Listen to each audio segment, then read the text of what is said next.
say hello to my little friend. Isn't it the most stinking cute thing? Yes. I'm getting down with the felting. This one, it's like cream on white, right? And it's gonna have the little beak. I'm gonna start working on where did my feet go? I got a little I got all my feet cut out. Now I just have to sew them and stuff them. How, right? So hopefully by the end of the year, I'll have this whole, do I have the book up here? I don't have the book up here. I thought I had the book. The book is here. Oh, the book is here. I will have all 50 of these birds finished by the end of the year. That's the goal. And I'm going to be doing research on them and everything like that. But yes, I'm very, very proud of my little flamingo. And finally got some cotton balls. Thank you. You know who. So anyways, I'm going to be, I got a question. It was a really great question about remote viewing. And it's definitely something, again, if you know, I'm a really, really confident in a lot of things. Just because, you know, if you read Malcolm Gladwell's book, The Tipping Point, it's all about, is it The Tipping Point? Or is it Outliers? I believe it's Outliers. Yes, 10,000 hours. So the Beatles, anybody that does anything for 10,000 hours, you're going to be an expert at it, right? So it's just a matter of putting the time in. And then it's okay to consider yourself an expert in that. In fact, on YouTube, you know, even like Mr. Beast says, you know, get 1% better every day. But there's definitely something in the community where that goes around. You'll hear it with the you just need to be 10% better that in something, or know 10% more than someone else to be able to teach it to someone. They even say in the fitness space, like, you just have to be 10 pounds lighter. If you're skinnier than someone, you must be doing something right. Like it's a thing.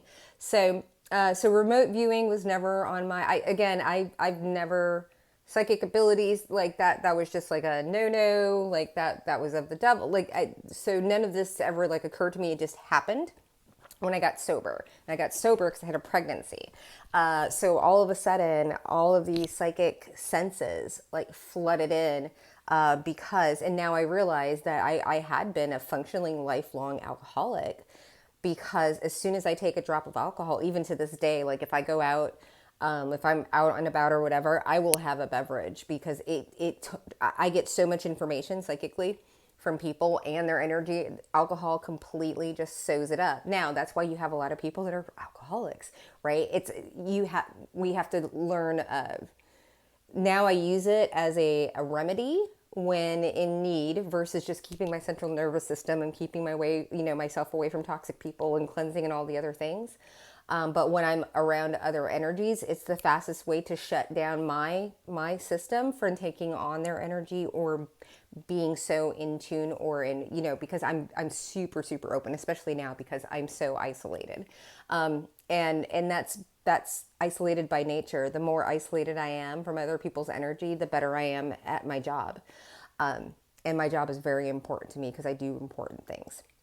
And so, so when we touch on to remote viewing, the question was, gosh, I think I screen snapped, but I'm talking on my phone right now. Did I practice solar or not? So that, like, again, that wasn't on my radar. When I was recruited into the private intelligency community, or intelligency community, I love that you see the juxtaposition to that, like I talk about intelligence and I can't even say it out, like say it correctly. I was vigorously tested. And again, remote viewing, it was like not even something I want to do. I was actually called in. I was asked in on it. So a lot of remote viewers. So you do have psychics and you have remote viewers. A lot can be interchanged, but I didn't know that there was a separation. So you do have people that are just really good at remote viewing. I happened to stumble on to the fact that I was good at it because I think a lot of it had to do with the motive. So the situation. So there is a network of us psychic remote viewers that work active Amber Alerts, and people are like, well, who coordinates that? I don't know. We get called in. I got asked. It's like, can you get on this case? And that was in 2020. And, because all of us have different, so my special ability is not necessarily to see where the thing is, it's to see the surrounding area. So I'm very good at giving like, oh, there's a church steeple here. I can zoom out and like, this is on a map, like this is South America, this is whatever. I can do like license plate and street. I can also remote view through, depending on the subject, like the kidnapping subject. I can remote view through their eyes, so I can see what they're looking at, or see if they're with an adult, or see their surrounding areas. Again, it doesn't happen all the time. There's also, there's some of us, like I can't work. There's some, sometimes I'm able to connect to a child if they're young enough or aware enough, or like, I don't know, like not under the influence of something, being trafficked or what have you, or just shock. I've been able to connect to a couple of kids and talk them through some stuff, like their situation. But then there's other kids that I'm able to connect to, but they don't speak the same language. So it goes to like a native language speaker. Again, sounds all crazy. You don't have to believe it. That's perfectly fine. But there is definitely a little guardian angel network. And, and again, I could just be making this all up, and that's okay too, right? Like, because I don't need your validation, but I'm just letting you know. Also, because you will, if you are psychically inclined, there's a possibility that you're to be recruited as well. And how does that happen? Nobody knocks on your door and says hi. It's because you've been noticed psychically. It's not something when you're psychic, you can pick up on it, right? Like it's just a thing. People, and everybody's psychic, but it's the amount of awareness that they have of their psychic abilities. Let's just put it that way. Because there's a lot of people that have abilities that actually use them, but they don't know that they're abilities. First of all, because they've been using them their entire life, right? So they're just like, I always been able to see around corners, or, even when it comes to like, manipulation and everything like that, using abilities, or being empathic, the dark empaths, which, eventually just turn into narcissists. And that's, a narcissist is just an empath gone wrong, in my opinion. And that's why they're able to prey on them, right? You're only able to prey on the people that and the reason why their whatever insecurities, whatever it is, because you've been there, right? That's why I've had so many really kind of screwed up people in my life, situations, all this other stuff, but because that's all a body of knowledge of work, right now I'm able to utilize that, weaponize and monetize, that to be able to now, fight back, kick back, help others, and so this is of course a channel of transformation. So back, let me get back on track here. Remote viewing. So again, it's all of my other abilities are very, very clear to me, but this one is more of I can't see. So if I were like, okay, so let's say we were out on the streets of New York and there was somebody there with 3 cups and there was a ball underneath it. I don't know, because I've done this before, right? Like, hey, do this. What color shorts are you wearing? Or, this, that, and the other. And I haven't been able to pick that up. The only reason why I know I'm as good and accurate as I am is because I was asked to work one case, and then it just kind of snowballed into that, and, things happened.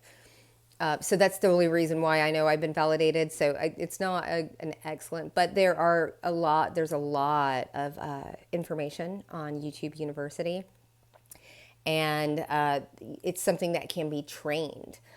Versus psychic abilities, you have to develop them, and some are coming as gifts, some of them are more innate.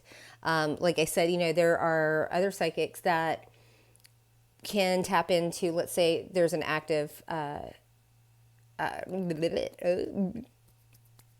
kidnapping case, right?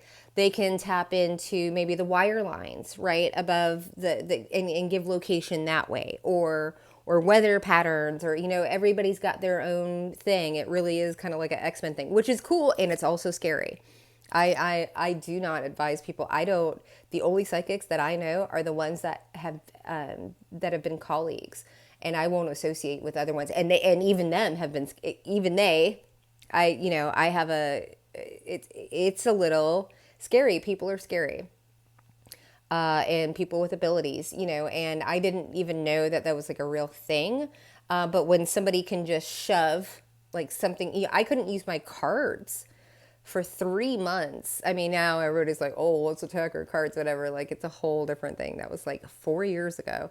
Um, and then I went 3 months without my cards. And that taught me to do everything by my belly.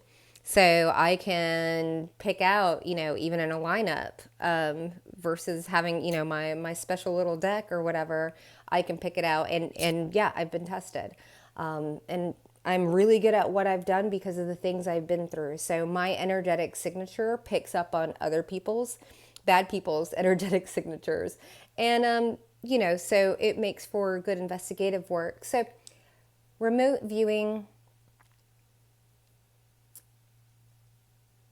practice with somebody. I would say go ahead and try and practice with somebody. If you've got somebody from New York and they put out, a buddy, and say, hey, put out 3 pairs of boxer shorts, and where are they located, right? Like maybe one's tucked into the arm of a couch and the other one's tucked, like hanging up off of the ceiling fan or whatever it is. Like, just, I always encourage to experiment. I experiment with myself all the time. And then I do everything in threes. Like, I make sure that my systems are in place. I don't even say anything out of my mouth as far as like a fact, like, oh, this person's screwing this person or anything like that, unless I've checked it 3 times with my checks and balances, with my peeps and my peeps and everything like that, right?